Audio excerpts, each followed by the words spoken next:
Continuamos haciendo nuestro semáforo y ahora para hablar de literatura para primera infancia, porque Cuenta que te cuento es una colección de relatos de Ana María Cuiraldes que nos entrega en una serie de relatos vinculados con algunos objetos muy comunes de nuestras casas también y también una mirada a reflexionar respecto a lo que pasa más allá de nuestras ventanas también. Sí. Estamos con la autora Ana María. Muy buenos días, ¿cómo estás? Muy bien, gracias. Gracias por la invitación. Me encanta hablar de mis libros, es decir, de los últimos libros que he sacado.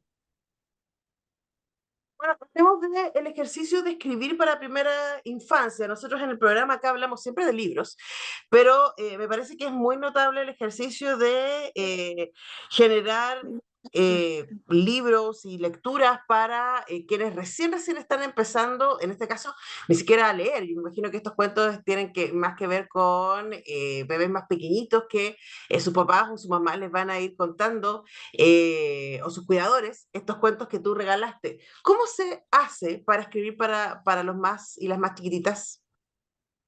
Mira, la base de un relato para los más chicos es que los personajes, los seres que actúan en el cuento, sean reconocibles por el niño, los conozcan, no haya que explicarle. Por ejemplo, uno no podría hacerle un cuento sobre hablar de aeroplano en vez de decir avión. Ujú. Tienen que ser directamente de mente a mente para los niños. Que Ujú. si uno les habla de un oso, ellos imaginen su osito. Si uno le habla de una cuchara, ellos conocen las cucharas. A mí me pasó al hacer este libro que estaba quedándome dormida y no sé por qué empecé como a divagar. ¿Qué soy yo? Soy una profesora de castellano, me contesté. Y después me volví a preguntar, ¿y qué has aprendido? ¿Qué aprendiste? Y yo, como si fuera una niñita chica, me contesté, aprendí que me gustaba el sustantivo. Entonces me volví a preguntar, ¿y qué es un sustantivo? Y me respondí, es la palabra que sirve para nombrar a personas, animales y cosas. Y ahí volví a mí misma y me dije, yo tengo cuentos de personas, tengo cuentos de animales, pero no tengo cuentos de cosas. Y me di la tarea de escribir cuentos de cosas. Entonces, en la mañana, cuando fui a hacerme el desayuno, vi mi tetera, floreada, y vi el hervidor todo elegante, rojo. Y pensé, ¿qué sentirá la tetera al ver al hervidor? ¿O qué sentirá el hervidor al ver a la tetera? Y vi el reloj, vi la olla, y ya dije, tengo que hacer un cuento sobre las cosas de la cocina. Y se me ocurrió lo de la tetera y el hervidor. Después, algo que siempre me llamó mucha atención, el baúl de las cosas perdidas en el colegio. Que una vez saqué algo que no era mío para que mi mamá no me retara en la casa. Era el delantal recién comprado, pero tuve que devolverlo porque obviamente tenía otro nombre. Aquí. Claro. Eh, ¿Qué otro cuento hay ahí? Bueno, este cuento de La Rana Juana. Está también el cuento de Rocío, que se le acuerda de su chaleco, que es del baúl de las cosas perdidas, también de Simón, que es un chico que es pescador, Un que nos lleva pescador. nos lleva a ese mundo, y también está el cuento del calendario. Entonces, nos movemos en este libro por cuentos de objetos y cuentos también de lugares y cosas. Y respecto a eso quería preguntarte, por ejemplo, Simón y este cuento para Leonora Lararí nos llevan al mundo del mar, igual que el cuento de la rana Juana, ¿cierto? Y nos permiten, me imagino, les permite a los niños moverse hacia lugares que van más allá de sus casas, ¿no? Y ¿cómo se hace para que siga existiendo familiaridad de la que tú hablas al principio, como el cuento de la tetera y el hervidor? En este caso, cuando ya tú invitas a los niños a detenerse, por ejemplo, en la vida de un niño que es pescador. Ya. A través de algo que él conozca, que llegue a conocer las goteras, por ejemplo. A través, uso mucho la onomatopeya, el plink, plonk, plink, plonk. Así sonaba el agua al caer en el balde, a través de los sentidos. Que el niño a través de los sentidos vaya entendiendo. El mar lo conoce, los botes los conoce, va a saber lo que es una gotera, Ujú. va a saber lo que es una gotera a través de la imagen que hago de la gota que cae del techo, arriba el balde, plink, y cae otra, plonk. Uso mucho la onomatopeya para acercarme a ellos. Y eso también le da un ritmo, ¿no? A los cuentos, que parece que fueran canciones, que son parte de esta Sí, experiencia. Ahora, conversamos con Ana María Huiraldes, quien es la autora de este libro, pero también de más de 70 libros, en donde ha invitado a niños y niñas a el gusto por leer. Ahora tú contabas, Ana María, que como profe de castellano, me imagino, tienes una tremenda experiencia de cómo los niños se van relacionando con la literatura, y me imagino que en este momento muchos papás y mamás están muy preocupados porque dicen, bueno, hoy día los niños son pura pantalla, ¿no? ¿Cómo hacemos para que poder mostrarles el mundo de los libros y de la literatura como algo que sabemos tiene un montón de beneficios para su desarrollo personal, y poder darles una opción a este mundo lleno de pantallas que parece en el que se mueven, ¿no? ¿Qué dices tú al respecto? a ver, yo encuentro que el libro no se tiene que leer, se tiene que conjugar como el verbo amar. Tú no puedes obligar a amar, no puedes obligar a leer. Hay que dejarle el libro como una tentación, tentar al niño con el libro.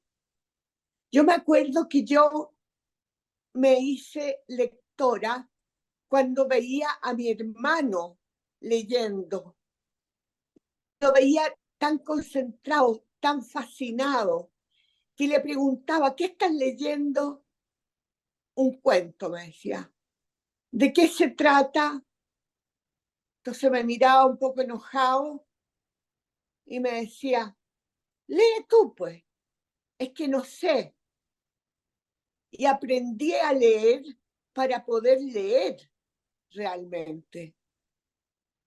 Y me hice lectora por la imitación. El niño imita. Si no ve a papá leyendo, le va a dar lo mismo. Hay niños que son fascinados por la música porque ven que sus papás escuchan música. La lectura es un ejercicio de imitación. Por eso encuentro terrible cuando los castigan, váyase a su pieza a leer.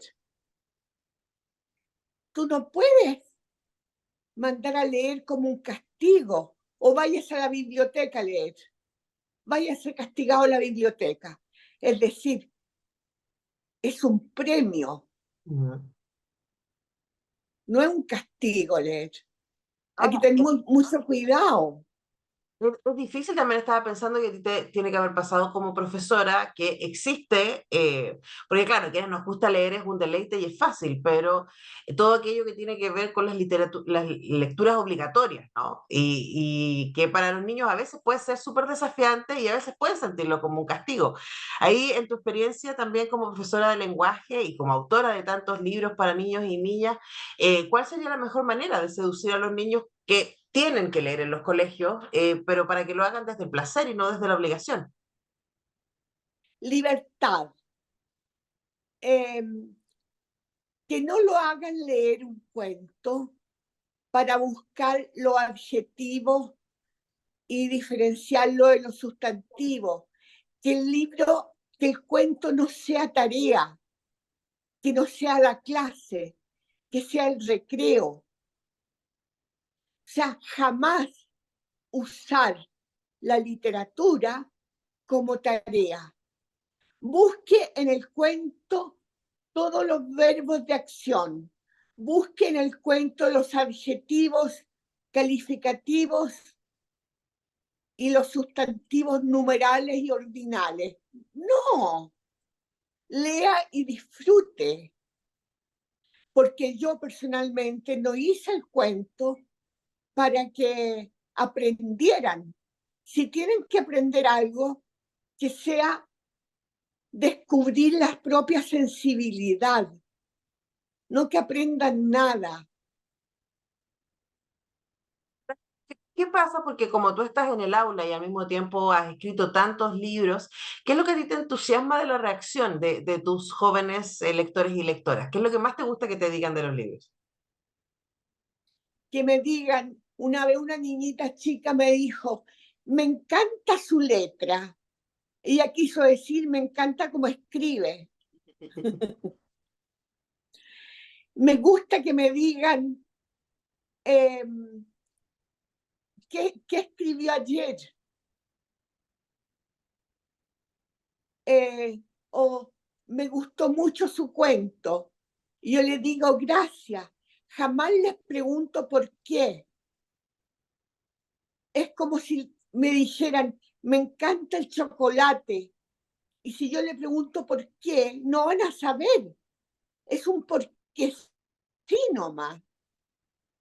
Ellos saben muy bien lo que no les gusta, pero no saben por qué les gusta. Es un sentimiento de plenitud, eh, de satisfacción, que es difícil de explicar para un niño. ¿Cómo hacemos los Saben que, educadores? saben que les gustó porque, porque sí. Saben lo que no les gustó porque se aburrieron Ujú, normalmente. ujú.